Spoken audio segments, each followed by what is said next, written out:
Questa enorme videocassetta che ho in mano contiene il cartone animato originale di Pinocchio che ho realizzato con la maestra Liliana Nadal nel 1994.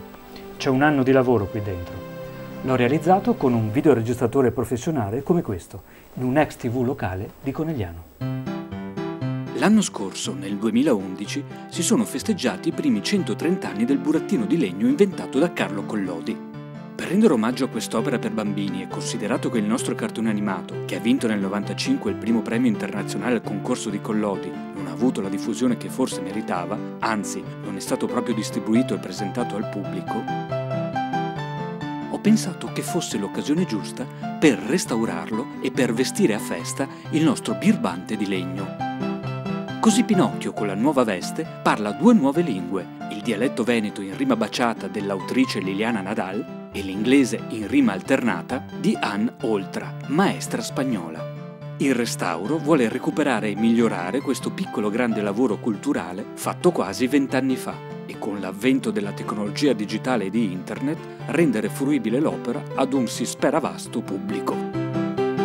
Grazie al mio impegno e a quello della maestra Nadal e di altre care persone come Alberto il burattinaio, questo è stato anche reso possibile con il contributo della Regione Veneto. L'assessorato alla cultura e all'identità veneta distribuirà i DVD del nostro Pinocchio nelle 1500 scuole elementari pubbliche venete. È ora di vedere, sperando di appassionarvi un po', gli strumenti del nostro lavoro. Dunque servono dei fogli bianchi e neri, un paio di forbici, un pennarello punta grossa, ma soprattutto il compagno di lavoro del XXI secolo, un personal computer.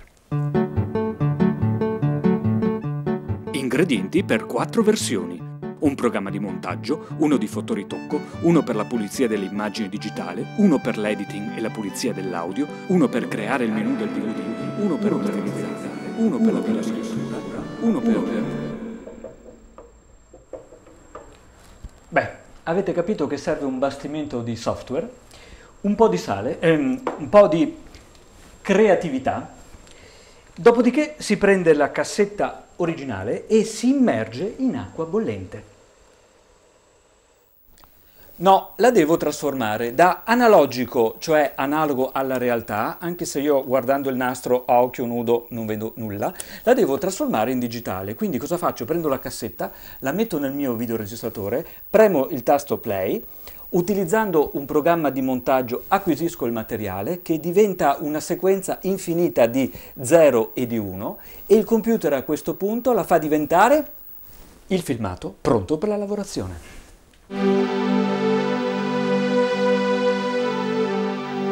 Pinocchio. Finita qua. Magari. La prima cosa che ho fatto è un controllo generale sulla qualità dell'immagine. Per fortuna il tempo trascorso è stato clemente con la materia. A parte qualche drop qua e là, ovvero rigature nere simili ai graffi della pellicola, il film si è mantenuto bene.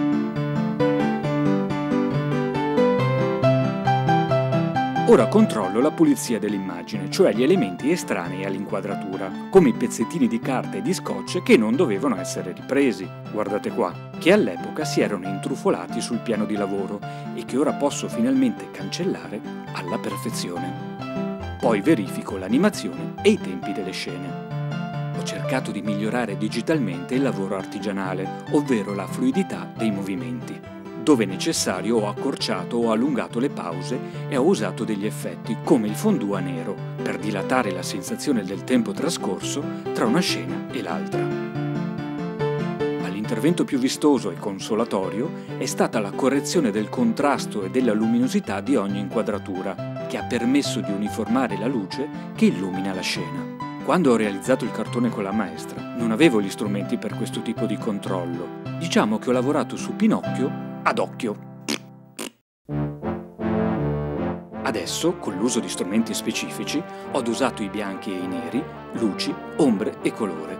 La ripresa infatti è avvenuta a colori e a volte c'erano delle fastidiose dominanti.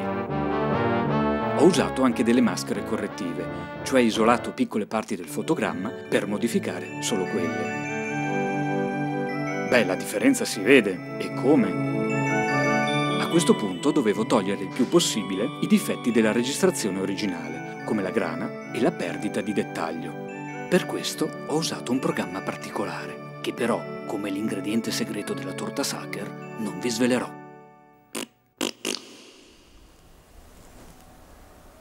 A questo punto sono passato alla lavorazione dell'audio e siccome sono abbastanza ordinato ho messo via le cassette originali che contengono la musica da una parte e la voce dall'altra. In questo modo ho potuto rimissare più precisamente il cartone animato e realizzare le due nuove versioni, quella in inglese e quella in dialetto veneto.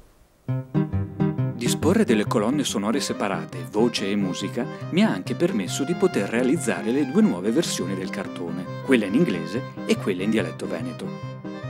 Avere la musica e gli effetti sonori indipendenti tra loro è come avere la farina e le uova ancora intere, per fare una torta tutta nuova. Eccomi quindi a casa della maestra Liliana Nadal, e questo è il set del doppiaggio in lingua veneta. La maestra, come la cantante Mina, non si vuole più mostrare in pubblico, per cui vi basti vederla in questa foto che le ho scattato negli anni 90, con lo storyboard originale del cartone alle sue spalle. Vi lascio però il piacere più grande, sentire la sua bella voce, calma e rassicurante, della nuova versione dialettale. In te la notte i ladri sgama e il paron lu alciama. Che cava la cadena e che scancela quella pena. Per la versione in inglese è stato più complicato, perché non esisteva la versione inglese in rima di Pinocchio. Quella scritta all'epoca da un insegnante è una traduzione letterale dall'italiano all'inglese. Così ho pensato di trovare una persona in grado di rendere originale l'inglese come l'italiano e quindi capace di scrivere la filastrocca in rima. Dopo lunghe ricerche e grazie all'aiuto di un caro amico, la collaborazione di Anne Oltra, traduttrice e maestra inglese di Barcellona, si è rivelata vincente. La giusta interprete, Marzia Dal Fabbro, bravissima doppiatrice di film e cartoni animati. Sbirciamola per un attimo all'opera. Just like the little children could. Then when Pinocchio made his way back home, a voice came from the wall. A friendly cricket said, "You play tricks too many tricks for one so small." Pinocchio had discovered how. By helping others you find joy. He's not a wooden puppet now. He's changed into a real boy.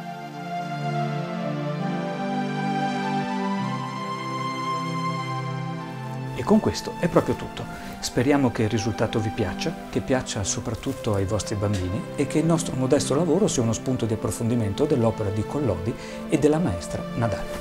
Pinocchio saluta tutti e, come dici? Ah sì, vi dà appuntamento per domenica 28 ottobre 2012 a Conegliano e poi sul web.